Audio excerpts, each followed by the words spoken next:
bayar BPJS. Bahkan yang paling terakhir, mau pilkada juga nggak ada uang, Yang Mulia. Ini menurut saya adalah bentuk kerugian nyata dan pasti yang terjadi akibat kemalasan menghitung kerugian negara oleh ahli, Yang Mulia. Namun, kita tidak boleh mengikuti ajaran sesat bahwa semuanya dibawa ke ranah kerugian negara dan korupsi. Cukup saya saja yang terakhir, Yang Mulia, yang menjadi korban kemalasan dan kesembarangan penghitungan ahli seperti ini, Yang Mulia. Yang bisa saya lakukan hanyalah mendoakan, semoga saudara ahli jadi rajin dan tidak malas lagi.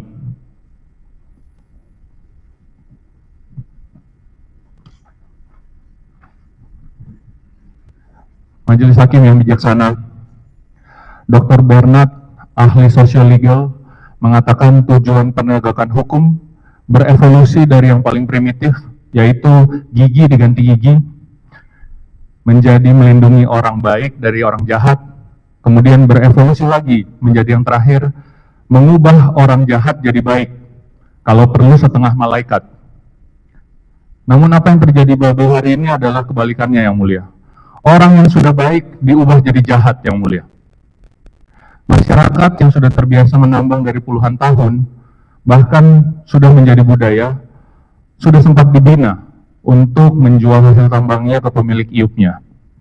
Kemudian diedukasi untuk bayar pajak, seluruhnya adalah angka awal yang sudah sangat bagus. Tetapi sekarang mereka dicap ilegal, Yang Mulia. Sehingga mereka terpaksa menjadi orang jahat dengan melakukan kegiatan ilegal, seperti menyelundup dan kegiatan kriminal lainnya. Yang Mulia Majelis juga sering bertanya kepada warga Babel yang menjadi saksi di persidangan apa yang sebetulnya terjadi di lapangan. Dan semuanya mengatakan hal yang sama, Yang Mulia, bahwa ekonomi Babel hari ini porak-poranda. Masalah sosial bermunculan semenjak adanya penegakan hukum ini. Dan tata kelola timah tidak ada bedanya. Masyarakat masih menambang, begitu juga dengan pemulihan lingkungan hidup, sama sekali tidak ada perbaikannya. Fakta yang terjadi saat ini adalah ketika harga timah dunia di atas $30.000 per ton, ekspor timah Indonesia malah terendah. Kondisi ini menyebabkan Indonesia kehilangan devisa, pajak, royalti, dividen dari PT Timah, beserta semua pendapatan lain dari roda ekonomi yang terhenti. Negara tetangga kita yang tidak punya cadangan timah, tiba-tiba mengalami kenaikan ekspor, belum lagi posisi PT Timah yang otomatis lengser dan dianggap sebelah mata oleh dunia. Apakah ini yang kita harapkan dari penegakan hukum? Bagaimana caranya mencapai target pertumbuhan ekonomi 8%, Yang Mulia, ketika pertumbuhan ekonomi di salah satu provinsi hanya 0,71%, tidak sampai 1%, Yang Mulia. Bagaimana kita berharap investor asing mau masuk ke Indonesia ketika warga sendiri dihukum karena membantu negara? Mohon maaf, Yang Mulia, saya betul-betul gagal melihat sisi positif dari penegakan hukum tanpa solusi ini.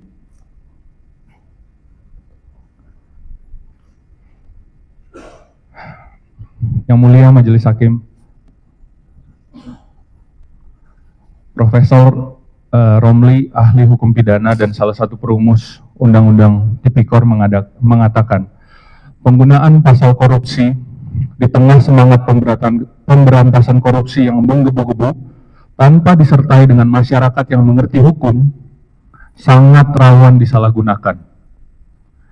Tapi itulah framing yang dirancang dengan sangat sempurna sehingga saya dan keluarga saya langsung dihukum dan divonis oleh publik sebagai koruptor, Yang Mulia. Dan itu sudah dilakukan jauh sebelum adanya persidangan ini. Karena pada dasarnya kita semua benci dengan koruptor, termasuk saya, Yang Mulia. Izinkan saya untuk menyampaikan curahan hati tentang keluarga kecil saya, Yang Mulia.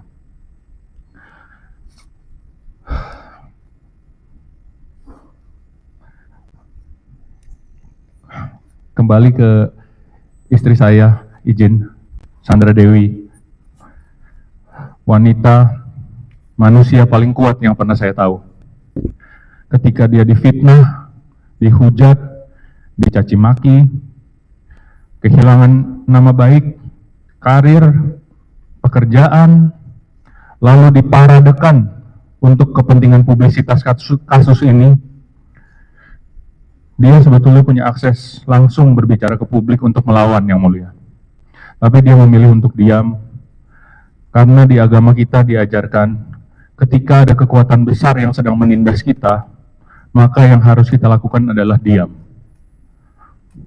Karena firman Tuhan berkata, Tuhan akan berperang untuk kamu, dan kamu akan diam saja. Dan bahwa pembalasan adalah hakku.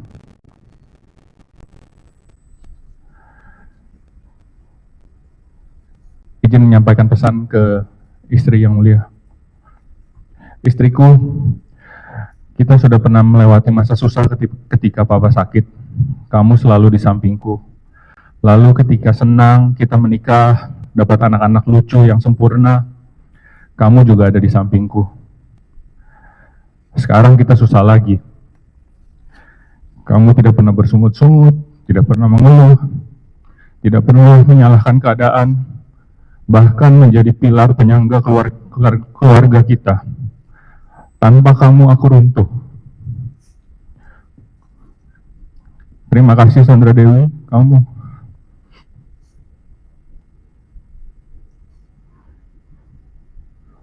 Memang yang namanya Dewi-Dewi itu biasanya hebat Yang Mulia.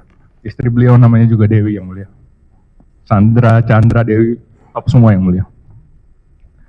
Tapi tenang, kita dari susah, senang, sekarang susah lagi.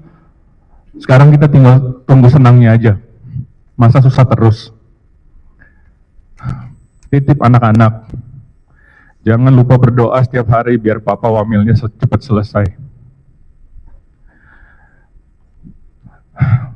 Suami-suami, bapak-bapak di luar sana, bersyukurlah kalau ditelepon istri, dicariin, disuruh pulang ke rumah.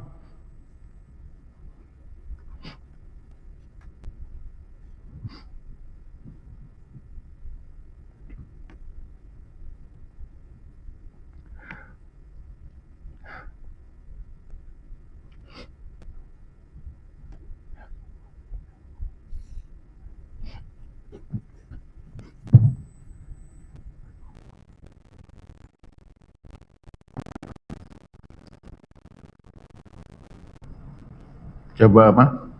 Terdakwa fokus ke itu. Supaya apa? Baik Yang Mulia. Bisa segera selesai. Siap. Ya. Anak-anakku, Rafa dan Mika, Papa bukan koruptor.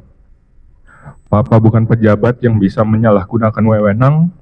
Papa tidak pernah dituduh dan terbukti mencuri apapun, apalagi uang negara.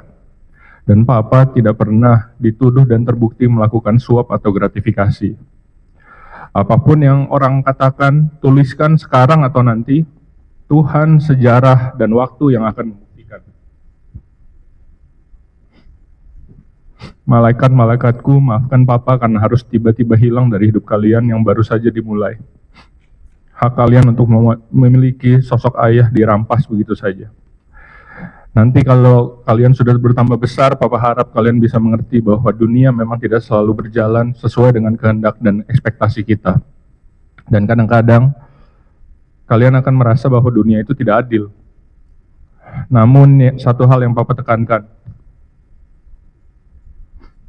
jangan jadi orang jahat.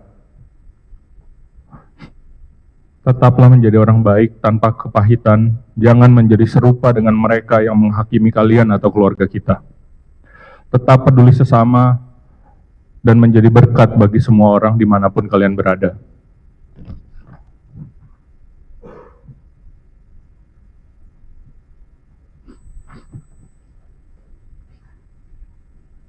Yang Mulia Majelis Hakim, dalam kasus ini, saya dan keluarga saya seperti dijadikan jawaban untuk kebutuhan flexing, kekuatan dan kekuasaan, serta peningkatan kepuasan publik.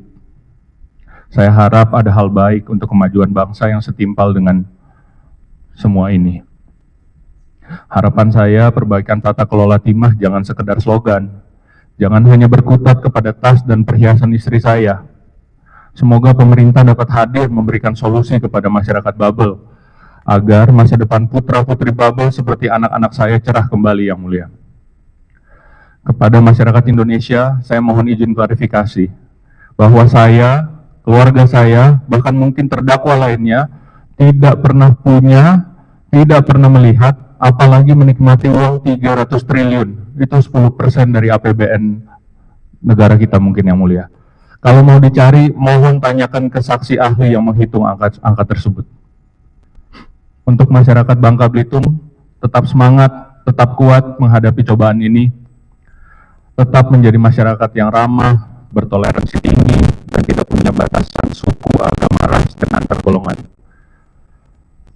Menjelang Natal, Tahun Baru Imlek, Lebaran, mimpi saya adalah budaya membuka pintu atau open house untuk siapa saja yang selalu diceritakan oleh istri saya yang mulia, bisa dilakukan kembali di Bangka Belitung. Karena kalau sekarang semua pintu dikunci yang mulia, takut dirampok. Demikian nota pembelaan dari saya. Saya akan terus mendoakan semoga yang mulia majelis hakim agar senantiasa diberikan kesehatan, hikmat, dan kebijaksanaan oleh Tuhan, sehingga yang mulia majelis dapat memandang, mempertimbangkan sisi positif dan kebaikan yang kami semua coba lakukan. Karena yang mulia diberikan kuasa bukan hanya untuk menghukum, tapi juga untuk mengampuni. Maka saya mohon yang mulia, tolong ampuni kami, berilah kami kesempatan untuk berkontribusi terhadap negara. Yang lain hanya janji yang mulia. Kami sudah pernah melakukan, tapi sayangnya kami sekarang dihukum karena itu. Jangan biarkan ini menjadi legacy, menjadi sejarah kelam dunia peradilan Indonesia. Akhir kata, saya dan keluarga saya dengan segala kerendahan hati berterima kasih kepada seluruh masyarakat Indonesia yang sudah baik yang mendukung dan tidak mendukung dan mendoakan kami. Mohon maaf sebesar-besarnya atas perkataan dan perbuatan yang kurang berkenan selama masa-masa yang sulit ini.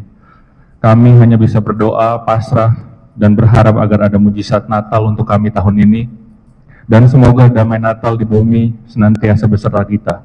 Tuhan berkati kita semua, Tuhan berkati Indonesia. Jakarta, 18 November 2024. Hormat saya, Harvey Muiz. Udah ya?